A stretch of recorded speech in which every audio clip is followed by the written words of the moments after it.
오늘도 참으로 좋은 날입니다. 오늘은 6월 4일 수요일입니다. 오늘도 수요 예배를 통해서 주님께 영광을 돌릴 때 크신 은혜를 베풀어 주실 줄로 믿습니다. 그리고 대한민국을 위해 더 많이 기도해 주실 줄로 믿습니다. 오늘은 잠언 19장 15절에서 29절 말씀을 통해서 생명에 이르는 경외라는 제목으로 함께 묵상해 보도록 하겠습니다. 먼저 본문을 읽도록 하겠습니다. 음성으로 듣기를 원하시는 분은 아래 주소를 클릭해 주시기를 바랍니다. 잠언 19장 15절 게으름이 사람으로 깊이 잠들게 하나니 해태한 사람은 줄일 것이니라. 16절 계명을 지키는 자는 자기의 영혼을 지키거니와 그 행실을 삼가지 아니하는 자는 죽으리라. 17절 가난한 자를 불쌍히 여기는 것은 여호와께 보이는 것이니 그 선행을 갚아주시리라. 18절 내가 내 아들에게 소망이 있은즉 그를 징계하고 죽일 마음은 두지 말지니라.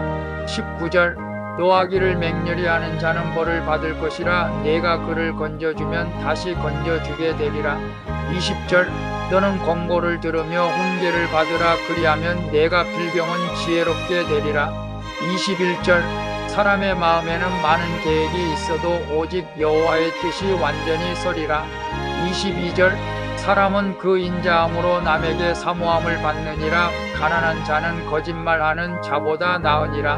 23절 여호와를 경외하는 것은 사람으로 생명에 이르게 하는 것이라. 경외하는 자는 족하게 지내고 재앙을 만나지 아니하느니라. 24절 게으른 자는 그 손을 그릇에 넣고도 입으로 올리기를 괴로워하느니라. 25절 거만한 자를 때리라 그리하면 어리석은 자도 경성하리라. 명철한 자를 견책하라 그리하면 그가 지식을 얻으리라. 26절 아비를 구박하고 어미를 쫓아내는 자는 부끄러움을 끼치며 능욕을 부르는 자식이니라. 27절 내 아들아 지식의 말씀에서 떠나게 하는 교훈을 듣지 말지니라. 28절 망령된 증인은 공의를 없인 여기고 악인의 입은 죄악을 삼키느니라. 29절 심판은 거만한 자를 위하여 예비된 것이요 채찍은 어리석은 자의 등을 위하여 예비된 것이니라. 아멘. 본문 요약은 이렇습니다. 게으름과 태만은 사람을 깊이 잠들게 한다고 말합니다. 하지만 가난한 자를 불쌍히 여기는 것은 여호와께 구워드리는 것이라고 말하죠. 그리고 사람의 마음에 많은 계획이 있어도 오직 여호와의 뜻만이 완전히 서게 된다고 말하죠. 따라서 여호와를 경외하는 것이 곧 이 사람으로 생명에 이르게 한다고 말씀하시는 내용입니다. 말씀의 거울로 내 신앙 점검하기 1번을 봅니다. 나는 무엇을 할 때 가장 부지런합니까? 하나님 말씀 앞에 게으른 나의 모습은 무엇입니까? 15절에서 20절을 보면 솔로몬은 게으름이 사람을 잠들게 하며 태만한 사람은 굶주리게 될 것이라고 말하죠. 또한 계명을 지키는 자는 자기 영혼을 지킬 것이며 자기 행실을 삼가지 않는 자는 죽을 것이라고 경고합니다. 세상적으로 아무리 부지런해도 하나님의 계명을 지키는 것에 게으른 사람은 영적으로 잠들게 되는 것입니다. 이런 나의 영적 게으름을 깨달아 믿음이 공동체에 고백하고 말씀으로 권고와 훈계를 받는 것이 지혜로운 인생인 줄로 믿습니다. 그래서 나는 무엇을 할 때 가장 부지런합니까?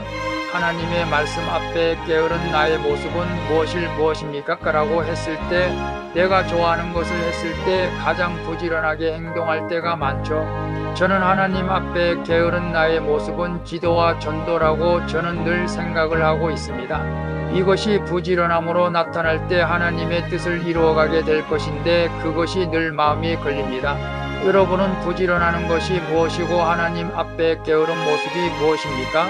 오늘 우리 자신을 한번 바라보면서 하나님 앞에 게으른 것이 있다면 깨달아 하나님이 기뻐하는 일에 부지런함으로 바뀌어지는 저와 모든 분들이 되었으면 좋겠습니다.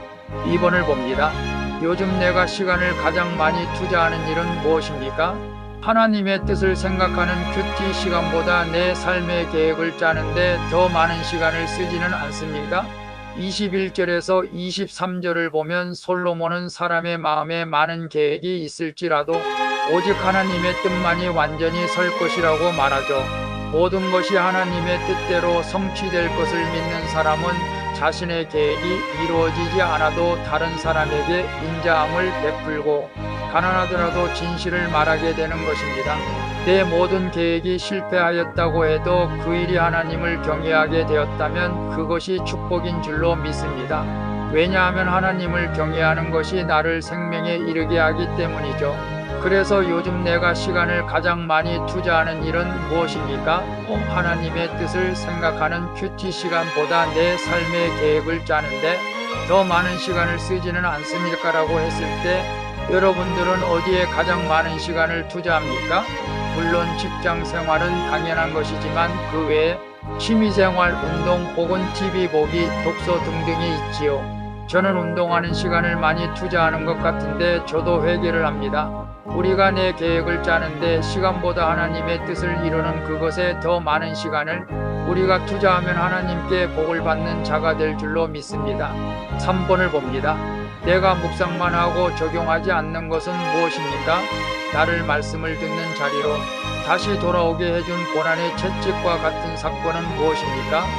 24절에서 29절을 보면 손을 그릇에 넣고도 입에 갖다 넣기를 귀찮아하는 것은 말씀을 묵상하고도 적용하지 않는 것과 같다고 말하죠.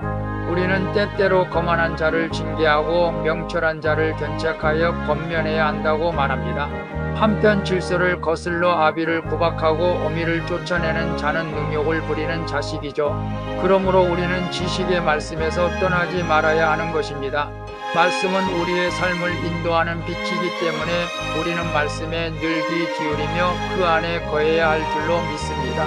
이것이 지혜인 것입니다. 그래서 내가 묵상만 하고 적용하지 않는 것은 무엇입니까? 나를 말씀을 듣는 자리로 다시 돌아오게 해준 고난의 채찍과 같은 사건은 무엇입니까? 라고 했을 때 묵상만 하고 적용하지 않을 때도 있죠. 예를 들어 주님 오늘은 사랑하며 살겠습니다 라고 하면서도 그렇게 살아가지 못할 때가 있고 오늘은 기도를 몇 시간 하겠습니다 라고 했을 때도 그것을 하지 못할 때가 있었습니다. 오늘 큐티하는 여러분은 어떻습니까? 그리고 나를 말씀을 다시 듣는 자리로 다시 돌아게 해준 고난의 채찍과 같은 사건은 무엇입니까? 라고 했을 때 사람마다 다를 수가 있지만 어떤 분은 건강을 빼앗아가고 어떤 분들은 환경 속에서 고통을, 어떤 분은 직장의 어려움을, 가정의 환난을 올 수도 있는 것이죠. 오늘 우리가 말씀을 듣는 자리를 떠나지 않고 항상 말씀 안에 거하게 된다면 하나님은 우리의 고난의 채찍을 하지 않게 될 줄로 믿습니다. 기도하겠습니다. 주님, 성공하고자 내 업적을 쌓는 데만 부지런한 저를 긍휼히 여겨주시옵소서. 이제는 오직 하나님의 뜻만이 완전히 선다는 것을 믿고 가난하더라도 거짓을 말하지 않게 해주시옵소서.